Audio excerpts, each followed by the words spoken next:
여러분 안녕하세요. 국가환경교육센터장을 맡고 있는 공주대학교 환경교육과 이재현 교수입니다. 제가 환경교육을 한 지 30년쯤 넘었는데요. 과거 어느 때보다 많은 사람들이 환경교육에 대해서 관심을 가져주시고 응원하고 또 함께하고 계십니다.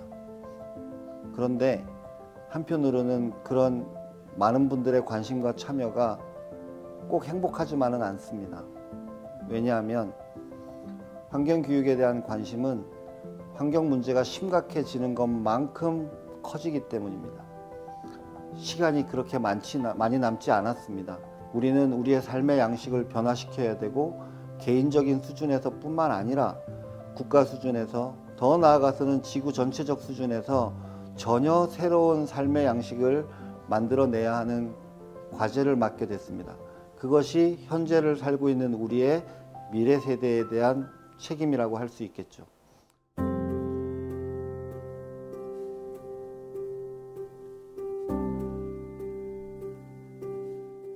여러분도 기억하시겠지만 지금부터 15년쯤 전에 우리나라의 환경교육을 하는 사람들이 모두 함께 모여서 환경교육의 새로운 도약을 꿈꿨던 적이 있습니다.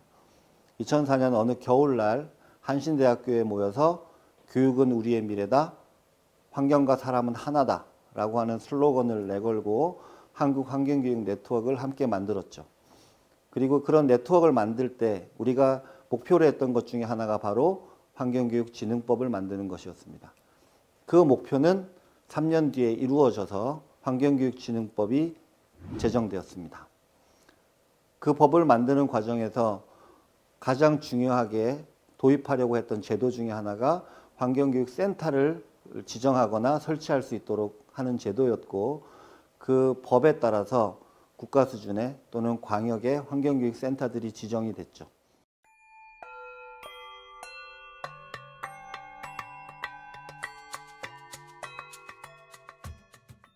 국가환경교육센터는 그런 의미에서 우리나라의 환경교육을 국가 수준에서 체계적으로 추진하기 위한 중심 역할을 할 뿐만 아니라 환경부가 또는 교육부가 국가 수준의 환경교육에 관련된 여러 가지 정책을 수립하고 계획을 만들 때 학교 현장이나 또는 시민사회단체나 마을 곳곳에서 구체적으로 환경교육이 일어나도록 하는 교량 역할을 하는 곳이기도 합니다. 따라서 국가환경교육센터는 정책과 현장을 매우 촘촘하게 이어서 대한민국의 누구도 환경교육으로부터 소외되지 않도록 만드는 중요한 책무를 맡고 있습니다.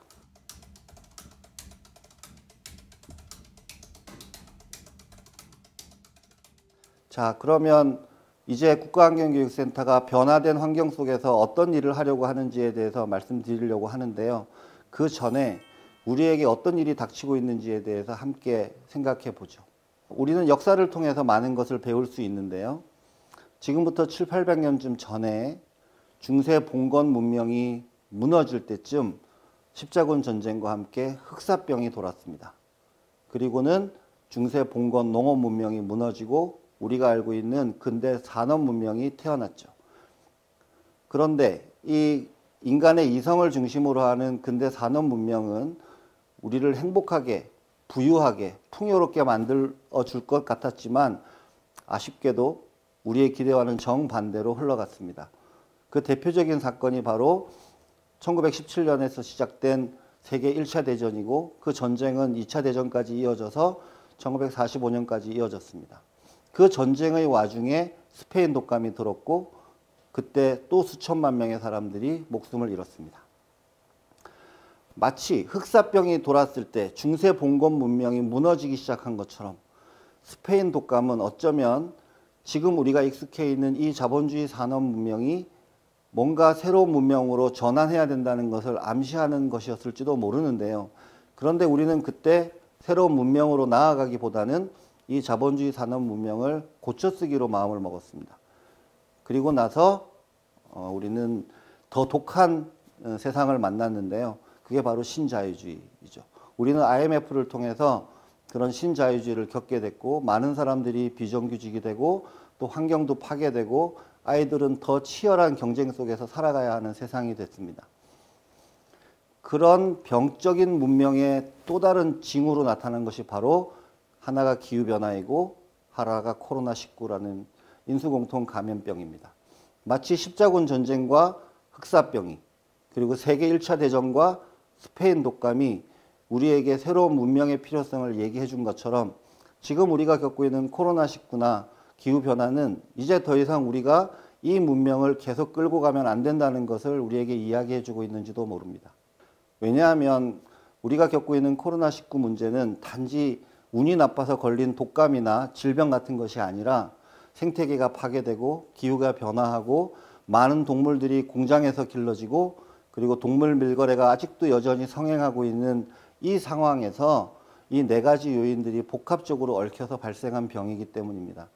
그래서 어떤 사람들은 인류가 앞으로 기후변화를 해결하고 생태계를 복원하기 전에는 마스크를 벗을 날이 없을 거라고 이야기하고 있기도 합니다. 자, 어떤 사람들은 해수면 상승으로 인해서 자기가 살고 있던 마을이 물에 잠겨서 18번이나 이사를 했다고 합니다. 그리고 지금도 지구촌 곳곳에서 1000만 명이 넘는 사람이 매년 환경 난민으로 자기의 삶터에서 떠나고 있습니다.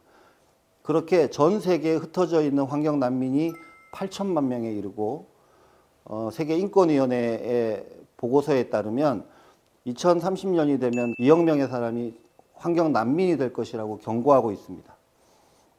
자, 우리에게 닥친 이 구체적인 위기 상황 속에서도 사람들은 정말 어떤 일이 벌어지고 있는지 상황을 인식하지 못하고 있는 경우도 있습니다.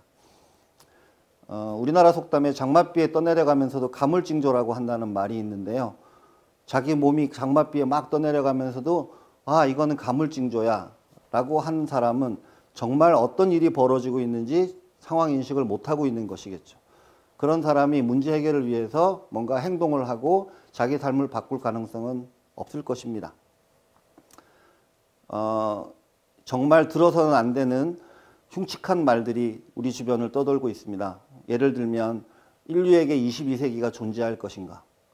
지금 어린아이들은 자기의 생물학적 수명대로 살지 못할지도 모른다. 이런 말들이 전문가들의 입에서 나오고 있습니다. 그리고 많은 사람들이 지금보다 미래의 삶이 더 나빠질 거라고 생각을 하고 아이를 낳지 않거나 결혼을 하지 않겠다고 얘기하는 젊은 사람들도 늘어나고 있습니다. 정말 변화가 필요하다는 것을 우리가 하루하루의 생활 속에서 확인하고 있습니다. 2014년 4월에 세월호가 바다에 가라앉았습니다. 그때 300여 명의 학생을 포함해서 400여 명의 시민들이 그 배와 함께 물속으로 사라졌는데요. 저도 그 광경을 보면서 태어나서 처음으로 해본 적이 없는 질문을 했습니다. 이런 나라가 왜 필요한가? 왜 나는 세금을 냈는가? 그리고 나와 국가의 관계는 무엇인가? 그런 질문이었죠. 그리고 많은 사람들이 촛불을 들고 광장에 나왔고, 그리고 우리는 나라다운 나라를 만들기 위해서 많은 사람들이 노력했습니다. 그리고 학교에서는 안전교육과 민주시민 교육이 강화되었죠. 어떤 질문을 하느냐는 것이 중요합니다. 자, 그럼 이렇게 기후변화로 인해서 환경재난이 빈번해지고 산사태와 산불과 침수가 이어지고 있는 상황에서 우리는 어떤 질문을 해야 될까요? 정말 지속가능하고 좋은 삶이 어떤 삶인가를 물어야 할 때라고 생각합니다. 제가 생각하기엔 이제 더 이상 자연이 감당할 수 없는 범위에서 또는 자연이 수용할 수 없는 범위에서 지속가능하고 좋은 삶은 없다는 것을 꼭 기억하고 그 범위 안에서 우리의 문화적 다양성을 가지고 자기가 실현될 수 있는 좋은 삶을 만들어가는 것이 우리의 과제라고 생각합니다. 자, 그러면 모든 사람들이 자연의 수용 능력 범위 안에서 좋은 삶을 사는 문명, 그런 문명을 뭐라고 부를 수 있을까요? 아마 그게 바로 생태 문명일 것입니다. 학교도 마찬가지로 변해야 됩니다. 120년 전에 우리가 나라를 잃어버리기 10년 전에 가보개혁을 했을 때 그 당시 최고의 교육기관이었던 성균관의 교육과정을 개혁하면서도 여전히 사서삼경을 교육과정의 중심에다 두었습니다. 10년 뒤에 나라를 뺏기고 이미 중국은 아편전쟁에서 무너졌고 일본은 군국주의화되고 있다는 것을 뻔히 알고 있었음에도 불구하고 왜 그 당시에 어른들은 성균 간의 교육과정을 개혁하면서 여전히 4사 3경을 교육과정의 중심에 두었던 것일까요? 그리고는 10년 뒤에 나라를 빼앗기게 됐습니다. 자, 전 세계 과학자들이 모여서 만든 IPCC라고 하는 협의체가 있습니다. 그 협의체에서 우리가 신뢰할 수 있는 모든 데이터를 종합해서 판단해 볼 때 앞으로 10년 또는 길어도 30년 안에 기후변화를 막기 위한 획기적인 조치가 취해지지 않으면 우리는 돌이킬 수 없는 지점을 넘어서게 될 것이라고 경고하고 있습니다. 그게 바로 티핑 포인트라고 하는 것이고 1.5도씨 이상 올라가면 안 된다는 겁니다. 그런데 이미 전 세계적으로 1.0도씨를 넘어서고 있습니다. 그리고 어떤 과학자들은 이제 10년도 남지 않았다고 경고하고 있습니다. 자, 그러면 지금과 같은 상황에서 우리는 학교에서 아이들에게 무엇을 가르쳐야 할까요? 나라를 빼앗기기 10년 전에 여전히 4사 3경을 고집했던 것처럼 지금 기후변화와 환경재난으로 인해서 온 인류가 위험에 처해 있고 미래 세대가 자신의 생물학적 나이대로 살지 못할 위험이 있는 이런 상황에서도 여전히 국영수를 중심으로 문제풀이를 가르쳐야 되겠습니까? 우리의 학교가 근본적으로 변해야 됩니다. 환경학습권을 보장하는 것은 아이들이 존재할 권리를 보장하는 과정입니다. 학교가 근본적으로 변화하기 위해서는 학교만의 노력으로는 어렵겠죠. 우리가 다 함께 새로운 교육을 향해서 변화를 시작해야 합니다. 그래서 학생들도 나서고 있죠. 얼마 전에 청소년 기후행동이 길거리로 나와서 환경학습권을 보장하고 온실가스를 줄이기 위한 획기적인 전환을 이루라고 요구했습니다.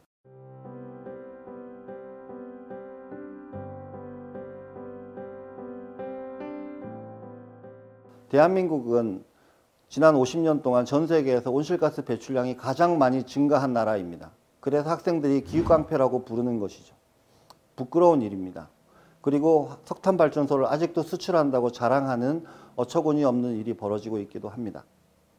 청소년들은 나아가서 자신들의 생존권, 행복추구권, 환경권이 침해되었다는 이유로 헌법소원을 제기했습니다.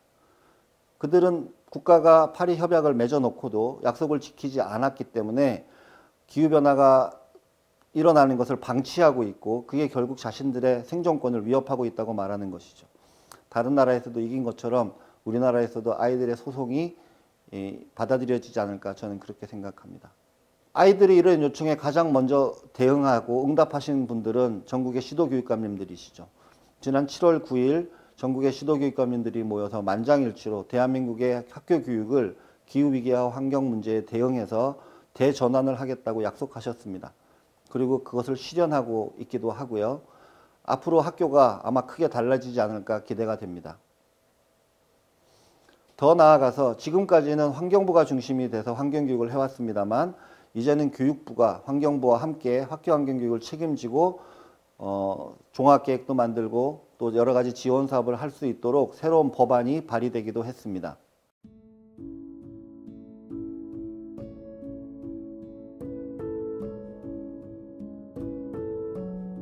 자, 그러면 앞서 말씀드린 것처럼 지금부터 15년 전에 우리나라의 환경교육을 하는 모든 사람들이 모여서 환경교육의 도약을 꿈꿀 때 그 첫 번째 목표가 환경교육진흥법을 만드는 거였고 그 목표는 2008년에 달성이 됐습니다. 그리고 그 법에 따라서 대한민국의 환경교육 거점기관이 만들어졌는데요. 그게 바로 국가환경교육센터입니다. 저희는 국가환경교육센터를 우리 스스로 국가환경교육의 소통기관이라고 부르고 있습니다.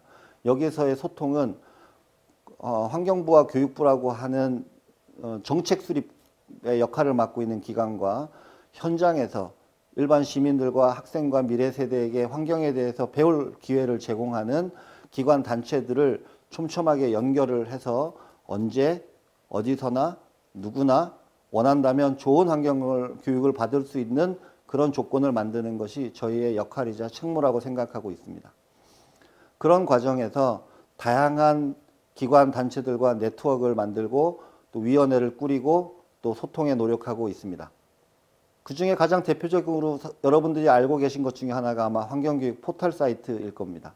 환경교육 포털 사이트는 아마 우리나라에서 환경교육과 관련해서 가장 많은 정보가 모여있는 곳이고 학교 선생님이든 시민단체 활동가든 또는 프로그램에 대한 관련된 정보이든 또는 정책이나 연구 보고서든 또는 온라인이든 오프라인이든 환경교육에 관련된 거의 모든 정보가 이 포털 사이트에 모여 있고 검색하시면 쉽게 찾으실 수 있도록 되어 있습니다. 이제는 한 걸음 더 나아가서 전국에 있는 10,000개 정도의 초중고등학교와 4,000개 가까운 학교 밖의 환경교육 기관단체를 실시간으로 연결하고 함께 원하면 언제든지 만날 수 있도록 하는 플랫폼을 만들고 있습니다. 올해 설계도를 완성했고 계획대로 된다면 2, 3년 후에는 이 플랫폼을 만나보실 수 있을 겁니다. 더 나아가서 환경교육진흥법에 따라서 국가환경교육 종합계획을 만들어야 되는데요. 이제 2020년이 되면 2차 종합계획이 끝나고 3차 종합계획이 시작됩니다. 그래서 올해 3차 종합계획을 만들고 있는데 이 과정에서 우리나라의 모든 환경교육 공동체의 의견과 아이디어가 취합되도록 의견 수렴에 열심히 노력했고요. 아마 이후에도 환경교육 종합계획이 실현될 수 있도록 하기 위해서 다양한 노력들을 전개해 갈 예정입니다. 특히 올해에는 코로나19로 인해서 온라인 교육이나 비대면 교육을 하기 위한 여러 가지 노력들이 진행됐는데 국가환경교육센터에서도 다양한 교구들을 배달해 드리는 서비스뿐만 아니라 비대면으로 원격으로도 할 수 있도록 유튜브에 또는 기타 SNS 채널을 통해서 환경교육 정보를 공유해 왔습니다. 특히 유아에서 초등학교 아이들이 쉽고 재미있게 환경에 대해서 배울 프로그램들을 제공해 드리고 있습니다. 환경에 대해서 또는 환경교육과 관련해서 우리가 좋은 책이 많이 있다는 건 아주 좋은 일이죠. 그러나 여건이 되지 않아서 책을 출판하고 있지 못한 환경이나 환경교육 분야의 전문가들이 많이 있습니다. 그리고 영세한 환경교육 출판계가 더 많은 책을 낼 수 있도록 최근 들어서 환경도서를 출판하기 위한 지원 사업도 시작했고요. 국가환경교육센터는 사실 지원기관이라고 볼 수 있습니다. 그래서 지방자치단체와 또는 지역에 있는 환경교육 네트워크나 또는 광역환경교육센터들과 함께 모여서 어떤 지역의 환경교육을 활성화시키기 위한 촉매 역할을 하고 있는데요. 올해 2020년에도 세 곳에서 민간협의체가 함께 만들어가는 포럼을 진행한 바 있습니다. 그뿐만이 아니라 제가 굉장히 자랑스럽게 생각하고 있는 부분인데요. 국가환경교육센터에는 청소년 운영위원회가 있습니다. 성인들로 구성된 운영위원회가 별도로 있습니다만 미래 세대들이 국가환경교육센터의 여러 가지 사업들에 대해서 알고 본인들의 의견을 전달할 수 있도록 하기 위해서 올해 처음으로 청소년위원회를 구성을 했고 그 청소년위원들이 다양한 아이디어와 의견을 주고 있습니다. 아마 앞으로는 이 청소년위원회의 역할이 더 커지지 않을까 그런 기대를 해봅니다.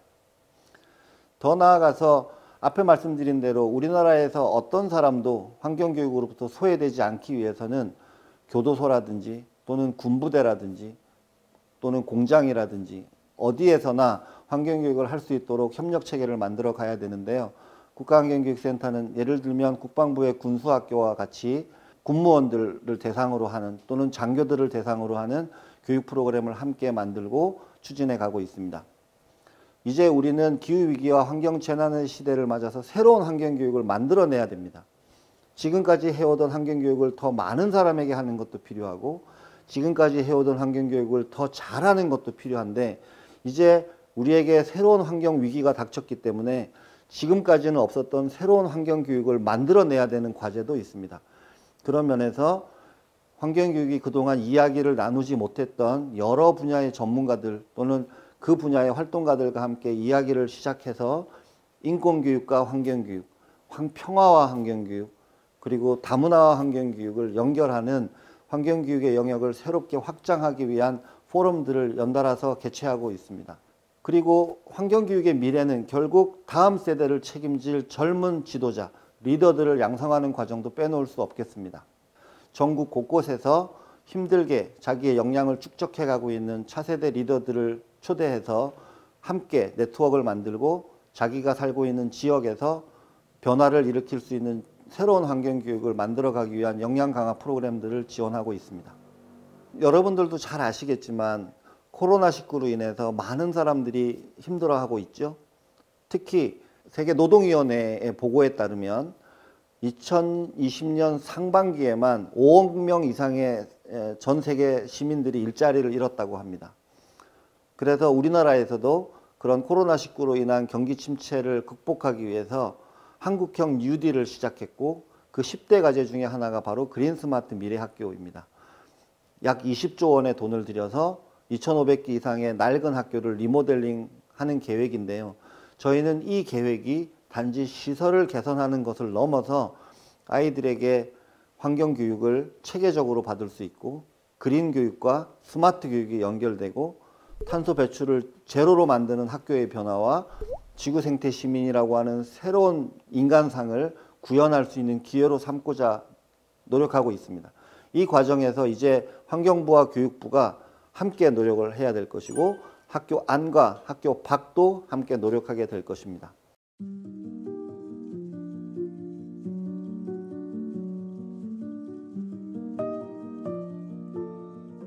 우리는 20, 30년 전부터 많은 과학자들이 기후변화가 일어나면 정말 재앙이 될 수 있다, 돌이킬 수 없게 될 수도 있다고 경고를 해왔는데 우리는 그들의 경고를 완전히 무시했었습니다. 그런데 그 기후변화가 이제 현실이 되고 말았습니다. 자, 인류는 이제 자신의 진화를 믿으면 안 됩니다. 인간의 직관과 본능은 기후변화와 같은 오랜 시간에 걸쳐서 축적된 문제들이 어떤 문턱을 넘어서 닥쳐오는 재앙을 인식하고 해결할 만큼 진화하지 못했다고 저는 생각합니다. 따라서 우리가 믿을 수 있는 건 학습뿐입니다. 우리는 배워야만 또 가르쳐야만 지금 우리에게 닥친 기후위기와 환경재난으로부터 벗어날 수 있는 길을 찾고 새로운 우리의 삶의 양식을 만들어 갈 수 있습니다. 우리를 지속가능하고 행복한 삶으로 데려갈 것은 과학기술이 아니라 우리 모두에게 있는 인간의 잠재력이라고 생각하고 우리의 교육이 그 잠재력을 불러일으켜내야 된다고 생각합니다. 기후변화와 환경재난이 심해지면서 하루하루의 삶이 불안해지고 있기는 합니다. 그러나 이 불안을 극복해내는 것은 결국 우리 안에 있는 잠재력을 믿고 교육을 통해서 우리 스스로를 변화시켜 나가는 길밖에 없다고 생각하고요. 대한민국에 살고 있는 모든 사람들이 나이든 연령이든 또는 성별이든 지역에 상관없이 원하기만 하면 좋은 환경교육을 받아서 환경학습권을 누릴 수 있고 또 그 환경학습권을 통해서 자기가 살고 싶은 지속가능하고 행복하고 좋은 삶을 누릴 수 있도록 국가환경교육센터가 여러분과 함께 끊임없이 새로운 변화를 만들어 가겠습니다. 여러분도 함께 해주세요.